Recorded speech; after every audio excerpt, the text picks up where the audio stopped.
Senadora Silvia Elías Pérez, muchas gracias por estar con nosotros. No, gracias a vos, Pedro, un placer estar en tu programa. Bueno, grabamos esta nota porque usted ya está en Buenos Aires cuando se está emitiendo, pero está previsto que el miércoles sesiona el Senado y se trata la emergencia alimentaria. Quisiera saber cuál es su postura. Así es, creo que lo importante es que la gente sepa que esto es más que todo un tema político, ¿no? Porque la emergencia alimentaria está en vigencia. Está en vigencia desde el año 2002 y desde el año 2012 la ha venido prorrogando ininterrumpidamente y todavía tiene vigencia hasta diciembre de este año. Lo que se está haciendo es haciendo una extensión hasta el 2022. Entonces, este es un problema estructural que tiene el país. Mira la cantidad de años que venimos en emergencia alimentaria. Y lo que está haciendo la oposición es tratando de políticamente de hacer como si fuese un problema nuevo, que no lo es. Y nosotros vamos a apoyarla. Sí, está en vigencia, las cosas que están pidiendo en la ley se están aplicando. Que es incrementar la cantidad de dinero que se le transfiere a los sectores más postergados. Sí, te diría que son las partidas alimentarias, ¿no? Esto que ya se ha hecho, ya el gobierno aumentó un 48% el valor de las partidas alimentarias y lo que tiene que quedar claro que esta es una tarea, una obligación conjunta entre el gobierno de la nación y las provincias. Entonces lo que hacen las partidas alimentarias es complementar lo que las provincias hacen en esta cuestión. Entonces cuando te mandan una partida alimentaria para los comedores escolares, por ejemplo, la nación lo que hace es complementa lo que hace la provincia. Lo mismo con los comedores comunitarios. Sí, hay algo que llama la atención porque se vino incrementando el gasto social en la Argentina. Y esta es una de las críticas, se le hacía Macri. Entonces ahora discutir emergencia alimentaria es como que hizo ruido. Digo, pero ¿cómo? Si se le criticaba que había aumentado los planes. Primero, ¿qué cosa es la importante a saber? El tema social es el presupuesto que estamos ejecutando este año, el que mayor porcentaje histórico tiene en todo lo que sea la cuestión social. En el tema alimentario, puntualmente, lo que se ha tratado de hacer es mostrar, te diría, como una realidad, como si no se estaría haciendo cargo de la realidad que está. Después de las PASO, la enorme devaluación que hubo ha incrementado el problema de la pobreza en la Argentina. ¿Y qué es lo que ha hecho el Ministerio de Desarrollo Social en el acto?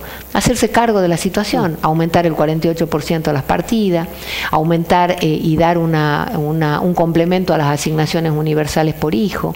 Te diría que nunca se ha tenido la cobertura de niños más grande que la que se está teniendo ahora, ¿no? Hay una realidad, senadora, ¿no? Lo más importante es tener un sistema económico que permite una justa distribución de la riqueza. Sin duda. Porque si no, los planes sociales terminan siendo las ambulancias que recogen a los heridos, ¿no? La clave sería que un país no tenga planes sociales. La clave sería que un país genere el trabajo como para que toda su gente pueda producir lo que necesita para vivir con dignidad. Mientras eso sucede, está esto que en el medio van los programas sociales. Pero ¿qué cosa es la que también preocupa? Es terminar para siempre con la intermediación. Se ha hecho mucho, se ha dado muchos pasos para terminar con la intermediación, pero no se ha conseguido el total. Sí, que los movimientos sociales son los que reciben dinero y los que distribuyen, que son dinero público, que no sabemos a quiénes distribuyen y no rinden cuenta. Ahí es lo que en estos 3 años y pico el gobierno ha dado muchos pasos, porque hoy un beneficiario tiene su partida a través de una cuenta bancaria con su tarjeta, pero lamentablemente todos sabemos que todavía sigue existiendo estas organizaciones sociales que toman las tarjetas de los beneficiarios, que les hacen quedar una parte, y esto es dramático. Hay otras que trabajan muy bien, no quiero meter a todas en la misma bolsa. Yo le propongo un ejemplo muy simple. A principio de mes, que alguien se tome la molestia de ir a los cajeros donde se saca plata y se quede, mire que le digo, 1 o 2 horas, y va a ver que siempre hay una persona que llega con no menos de 10 o 15 tarjetas, con el número, con el código, y saca plata. Bueno, eso yo lo he visto mes a mes. Esto es dramático y con estas cosas son con las que tenemos que terminar para siempre, porque si no parecería que hay unos cuantos pícaros que lucran con el que menos tiene, y esto es lo que se tiene que terminar. Ahora, así como hay organizaciones sociales que realmente hacen un trabajo maravilloso y que son las que también hay que rescatar, porque es importante todas estas organizaciones intermedias en este entramado que hoy tiene la Argentina. Y no, porque además son responsables tanto como el Estado. Así es. O sea, el Estado no puede estar solo haciendo esto. Lo tendrían que hacer las empresas, las organizaciones sociales, por esto de la responsabilidad social empresarial. Ahora, ¿por qué todavía no tenemos un padrón único? Esta es la gran deuda que tenemos los argentinos. Un padrón único de beneficiarios para saber quiénes cobran y cuánto cobran. Se ha hecho muchísimo en este aspecto, pero no ha sido sencillo. No es una cuestión sencilla, porque hay programas que los manejan las provincias no quieren dar pasos en relación a la transparencia. La Nación ha dado muchísimo avance en este tema, pero bueno, en el medio están los que ya te decía, los que también quieren lucrar con esta situación y que lamentablemente son los que no ayudan. Ahora, hay algunas cosas que han pasado en esta semana última en Buenos Aires que son inconcebibles, como ha sido el tema de los ingresos a los shopping, como ha sido la ciudad sitiada, donde vos no podías moverte en la capital federal porque estaba sitiado por distintas organizaciones sociales. La verdad que eso no ayuda a nadie, no ayuda al que menos tiene, no ayuda al país, no ayuda a nadie. Si hay algo que puede complicar aún más la grieta, es que se comiencen a construir discursos clasistas.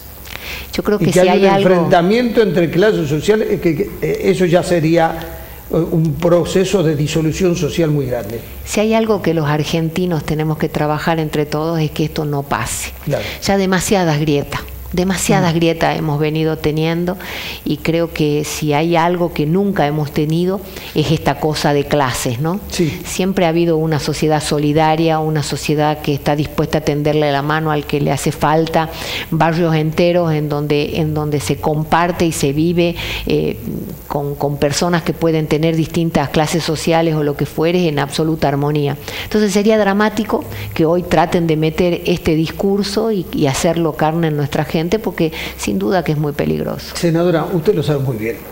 Usted tiene un esposo que es productor. Cuando aquel que tiene problemas económicos lo ve, aquel que produce, cree que es rico. Lo que no sabe es que la presión impositiva de ese que tiene arriba, que le es solidario, que sostiene la democracia, hoy es insostenible. No tiene posibilidad de crecer. Acá hay un sector de clase media que es muy competitivo, que produce, pero que tiene una presión impositiva tan grande que lo único que puede hacer es mantener su nivel de vida a base de un esfuerzo de 15 horas de trabajo diario. Yo te diría que en el gobierno anterior, durante 12 años, nosotros hemos tenido un incremento en los impuestos de una manera monstruosa. Sí. En estos últimos 3 años y medio hemos comenzado a disminuir los impuestos, y lamentablemente en este último año eso ha involucionado. Ha involucionado cuando hemos tenido las grandes sequías, el aumento de las tasas internacionales, cuando hemos tenido las devaluaciones que ha sufrido el país, y que esto ha hecho que te diría que se deje de hacer esta disminución de impuestos. Ahora, las provincias en ningún caso han acompañado, ¿no? En la nuestra, ni siquiera cuando se firmó el pacto fiscal, y en el cual tenían que disminuir los ingresos brutos, nosotros no hemos tenido una disminución, cuando es un impuesto altamente distorsivo. Hay una percepción que no es legal, que algunos le han hecho juicio al Estado y le han ganado, por eso se tiene crédito fiscal, porque, a ver, alguien que recibe un pago al que ya le descontaron ingresos brutos, ese cheque entró al banco y le vuelven a descontar un adelanto de ingresos brutos, doble percepción. A ver, cuando yo te decía recién que todo el sistema y el entramado que han armado es para que te cobren una sobretasa, sin ninguna duda que es así como vos lo estás diciendo. Entonces, con la retención, percepción, pago a cuenta y demás, el contribuyente termina pagando una alícuota que es mucho superior a lo que realmente legalmente debería ser. Estas cosas se tienen que cambiar. Nosotros proponíamos, cuando estábamos en la campaña gobernadora, de tener una cuenta única tributaria, en donde vos además puedas un saldo a favor que tengas de un impuesto, que sea utilizado para otro, que realmente las empresas tengan oxígeno. Sí. Yo creo que la salida del país está en el apoyo a la pyme. Y la pyme la está pasando mal. Entonces es clave que desde las provincias, que desde Nación, que desde todos los lugares, de forma conjunta, sin dejar de utilizar la permanente echada de culpa a otro, nos pongamos todo para tratar de sacar a las pymes adelante, ¿no? Bien, ¿cómo reaccionó cuando vio al obispo de Salta que le dijo al presidente de la Nación, acá se va a llevar los rostros de la pobreza? Yo te diría dos cosas. Por un lado, sin duda que el llevarse los rostros de la pobreza, te puedo garantizar que cada uno de los que participamos en política lo tenemos con nombre propio, pero lo que me hubiera gustado es que complete. Yo estoy de acuerdo con que es clave que nosotros sintamos a la pobreza en nuestra piel para poderla resolver cada día de nuestras vidas, que es lo que uno intenta. Pero por el otro lado me hubiera gustado que lo complete y que hable también del tema de la corrupción, ¿no? De que la Argentina sepa que uno puede equivocarse. Ahora, el corrupto no tiene perdón, porque es aquel que deja esos rostros de la pobreza con más hambre llevándosela en bolsos. Entonces estas cosas la Argentina no se la tiene que olvidar, Pedro, y es lo que lamentablemente cuando yo veo los resultados de las PASO me deja como una gran pregunta, ¿no? Entonces, ¿qué es lo que nosotros estamos priorizando? Y esto, yo lo que lo llamaría a los tucumanos es a que no perdamos la memoria. Sí, pero es evidente que hay una situación social preocupante. Sin ninguna duda. A ver, y que no hay que negarla y que nadie la niega. No, y esto también es importante. Están haciendo proyecciones de que la pobreza hoy estaría en el 40%. Te diría que es el drama argentino. Y yo estaba recién hablando contigo de que desde el año 2002 venimos en emergencia alimentaria. Entonces, si vos desde el año 2002 estás en una emergencia alimentaria, es porque esto es un problema estructural que tiene que ser resuelto y tiene que estar puesto en el foco de todos los gobiernos del color que sean. Entonces, claro que comparto esa mirada y claro que es indispensable que nosotros sintamos que cada uno de esos números que le ponemos a la pobreza tiene nombre propio, nombre y apellido, y cuando vos te das cuenta que el 50% son niños, pero mucho más te tiene que interpelar y te tiene que desesperar y no dejarte dormir. Ahora, quiero ver toda la película, porque este es un problema desesperante que se lo tiene que resolver. Y el otro problema es también el tema de la transparencia y que se termine con la corrupción para siempre en la Argentina, porque cuando nosotros dejamos ese capítulo y vemos que la década de mayor producción nacional, con los vientos a favor de todo el mundo, nosotros hemos tenido una dirigencia que se la llevaba en bolsos, y lo digo así, en bolsos porque lo hemos visto, que pesaban el dinero de los argentinos para llevárselo para unos cuantos. Es dramático porque en algún momento se lo paga, y se lo paga con más dolor. Bien, última pregunta. ¿Qué elementos tienen ustedes para pensar que se puede revertir el resultado de las PASO? Primero, que ya lo hemos hecho en el 2015. En el 2015 hemos tenido resultados parecidos ahora en las PASO, si vos te acordás. Sí, no era tan grande la diferencia, pero era casi una diferencia que llamó la atención. Pero era casi. Más de 8 puntos era. Hay una enorme cantidad de gente que no ha ido a votar y nosotros esperamos que concurran masivamente y que elijan esto, ¿no?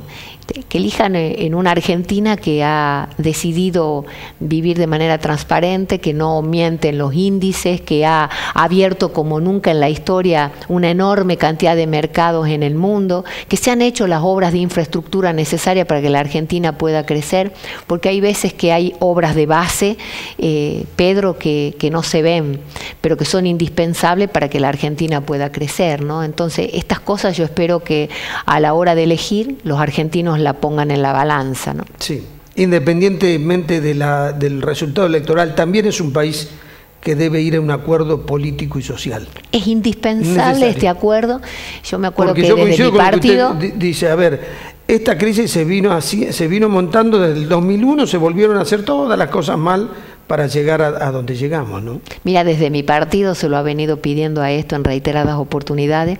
El propio Sanz, me acuerdo un día del año pasado, con Pichetto, que en ese momento era quien estaba al frente de la oposición, hablar de que se necesitaba en la Argentina como un gran pacto de la Moncloa, decían ellos, que era esto, ¿no? Un gran pacto entre los distintos sectores, pero no ha sido menor que estos 3 años y medio se ha gobernado con minoría en ambas cámaras, que no ha sido sencillo llegar a acuerdos y que ahora se impone. se impone que empecemos a transitar un camino de unidad nacional. Eso ya te diría que es como una de las prioridades, ¿no? Senadora Silvia Elías de Pérez, muchas gracias. Gracias a vos. Hacemos una pausa.